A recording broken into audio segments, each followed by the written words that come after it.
You're worried.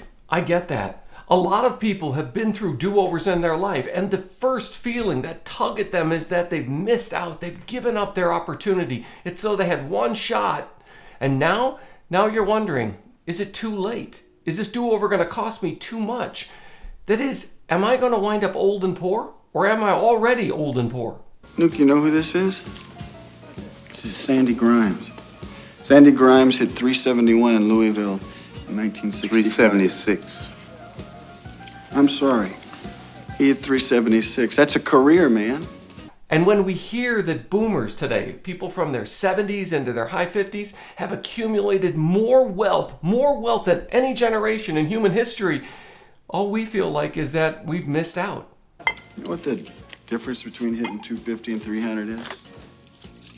It's 25 hits. 25 hits and 500 at-bats is 50 points, okay? But not all boomers are billionaires. In fact, it's just a handful of people. The rest of boomers only have about $200,000 saved for retirement. Hardly enough to live on. So what is the real story, and how do we get unstuck, and how do we get out of the fear of being old and poor?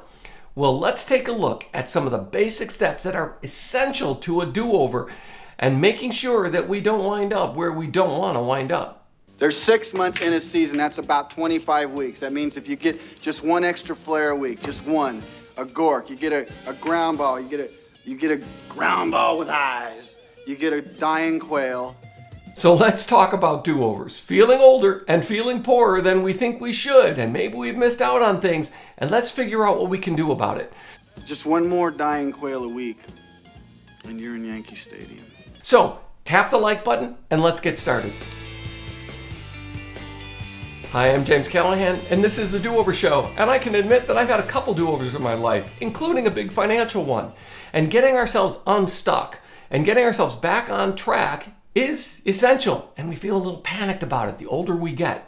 Now, you've heard the typical advice, and that is that the older you get, the closer you get to retirement age or the end of your working time, your earning years, that you go to safer and safer investments. Now, here's the thing. The older we get, if we use that typical standard of evaluating, take risk when you're young, when you can lose it and make it back again, thanks to overs, to when you're older and you can't afford to take as many risks because you can't simply get yourself out of the stuckness, what do? Well, here's the thing. In those later years when investments are super safe and they're guarded and they're protected so you can't possibly lose anything that you've accumulated, well, in today's market, in today's world, if you're in those super safe investments toward the end of your earning years, with inflation at 6, 7, or 8%, do you know you're actually losing money every year? Yeah, every single year you're losing money. And that simple advice of take risks when you're young and play it safe when you are older assumes that there is just one way to accumulate wealth and to invest, and that has to follow some calendar. And for you, that calendar went out the window with your do-over or with your second or third do-over. And now you've got to find out, well, what am I supposed to do? Well, I put together the basics of what it means to put together a financial do-over so I don't wind up old and poor. For example, people talk about earning years. Those are the years that you actually work, not from your 20s and 30s, but after you've done that all the hard work. Maybe you've bought a house, started a career, developed a small business, that you've begun to invest. And then as the kids grow up, if you have kids, and as the house is paid off, and as you eliminate debt, you make more and more each year, not just because of inflation, but because your career and your earning potential grows through the years, or it should. With that in mind, that means that you are earning more today than you did 20 or 30 years ago. And unless you exponentially increase your standard of living, you have the chance of putting away more money than you made during the first 10 or 15 years of your entire working career. Yes, you have an opportunity to make up for all those years in your do-over. And just so you don't feel alone, I know you think boomers, they're just rich, but Gen X and millennials are in the same situation. They have less and less accumulated for retirement, for investments. They're doing things like delaying large purchases, getting their career on track, and in today's inflationary environment with the housing market as the way it is, they rent and rent and rent, and they don't purchase that first home until well into their 30s, some in their 40s on average. These are just the averages. And that means that then when they delay having kids into their 30s, that means that they're not out of that burden of having to pay, because kids are almost $300,000 from birth to getting them into college and beyond. Yeah, they're expensive. And when you have that on you, weighing on you in your earning years, you really don't get to the point where you can set aside large amounts of money for your retirement so you can wind up in some exotic location sipping umbrella-covered drinks on a beach somewhere. No, the reality is you're not alone. So how do we dig out of the hole that we call being old and poor? The first step is to take a career assessment, to look at what it is you've accumulated over your work life. Now, if you're doing something that requires no experience necessary, that's not a career. That's a job. You go there, you trade your time for that money, and you come home and you relax, or you do anything else but what you did at your job. A career is what you do when you apply your skills and you begin to acquire transferable skills, and you use them to add value to a company or even to your own business. And then you begin to return, you get to return on that investment as you accumulate experience and skill set and capacity so you can do more in less time. And that means that you are more valuable within the workplace. And being more valuable in the workplace with that kind of career experience and skill set, that means earning potential. And that means figuring out, are you making the money you can make? Little aside, most people think, like the old timers did, that you just start a job, work for the same company for 30, 35, 40 years, and you retire on a company pension. That doesn't exist anymore.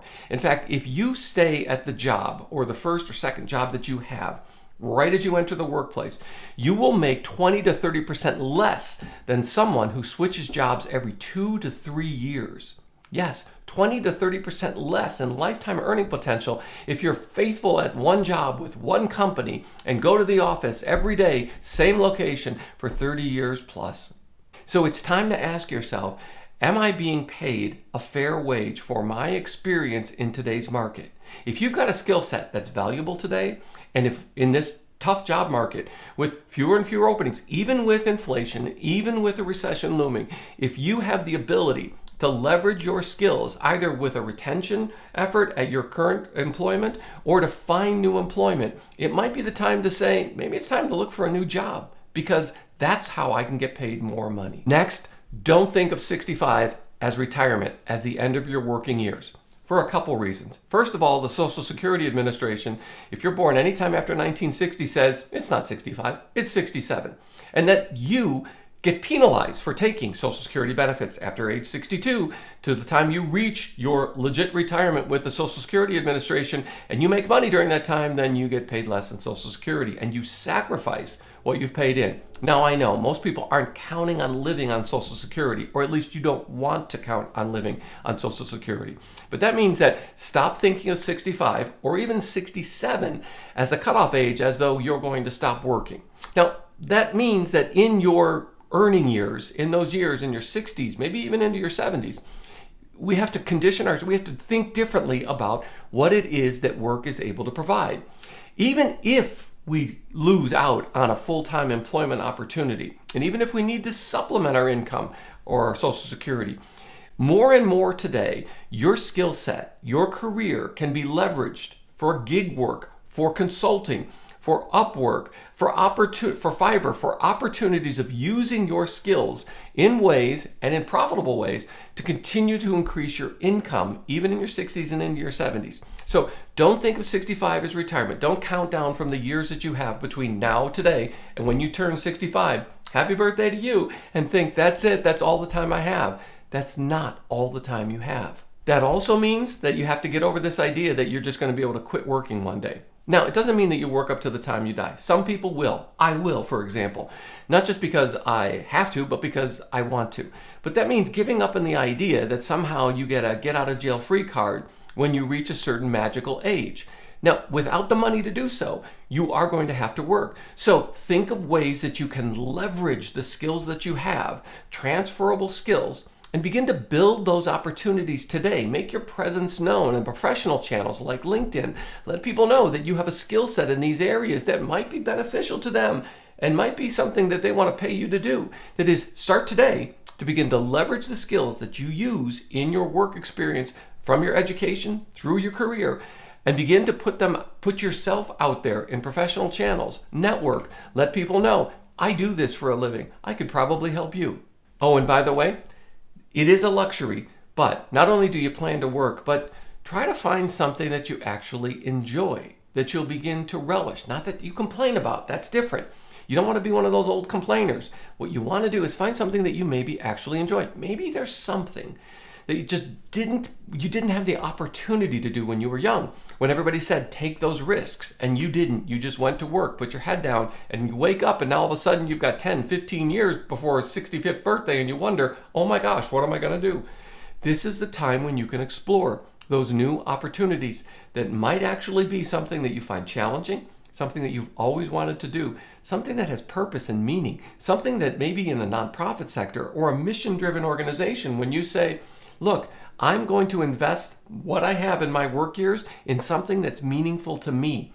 That is something you have control of. So, and most of you are probably, if you're looking at this, you're in your earning years, those ages between 45 and late 60s, when you're able to make more money than you actually need to live. Now, here's what we do.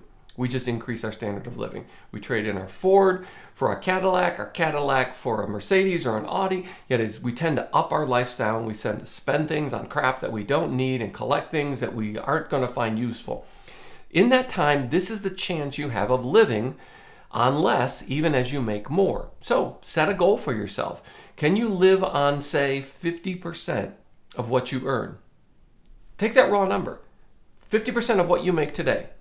I bet you 10 or 15 years ago, you lived on a number close to that, didn't you? Right? You did. So how about you start living on that now, especially when you feel the pressure of being old and poor. Maybe it's time to retool your efforts and how you think about your money.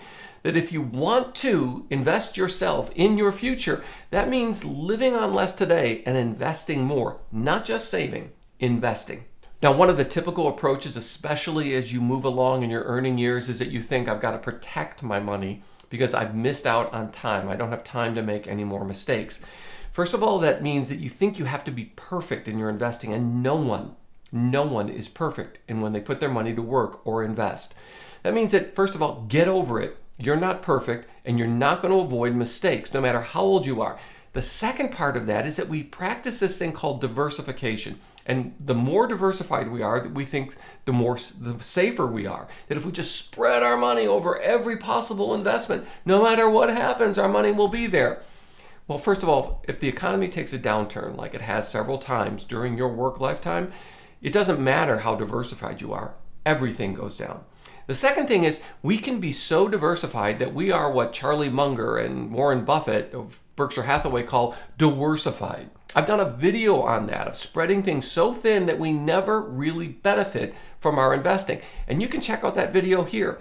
But what they're talking about is, for example, when we invest in the S&P 500 in an index fund, we're investing in 500 different companies. You think all of them are going to be successful? No.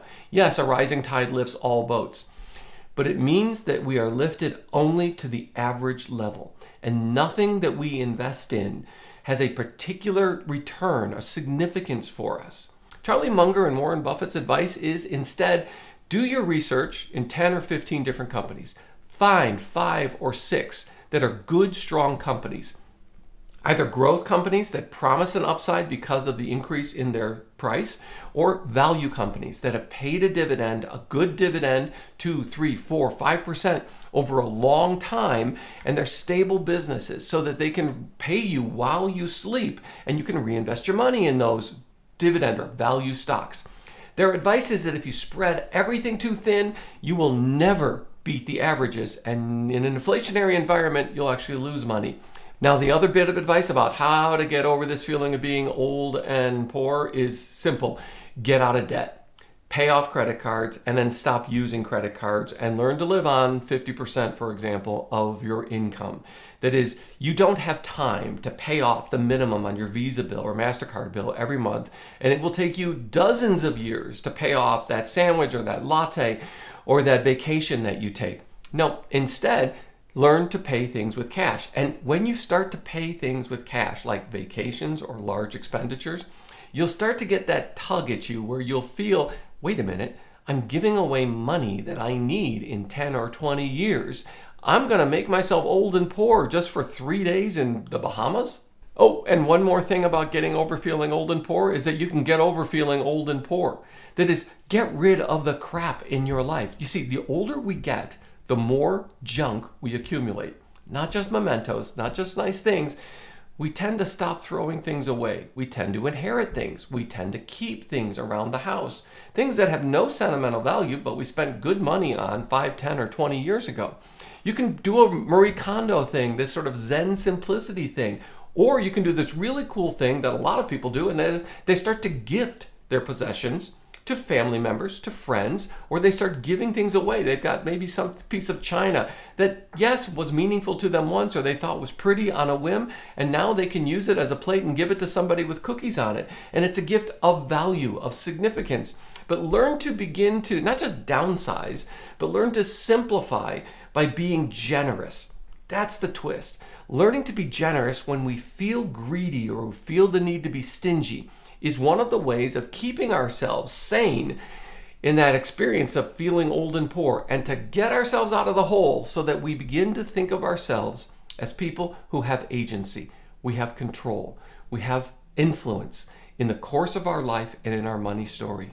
Yeah, you do. So start to act like it. So pick something.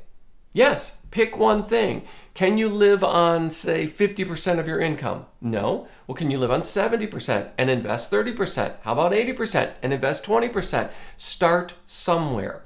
And when you put that money aside, put it to work for you so that whatever amount of time you have, whether it's 5 years, 25 years, whatever amount of time you had, you don't cut yourself short. You don't think that I only have this much time.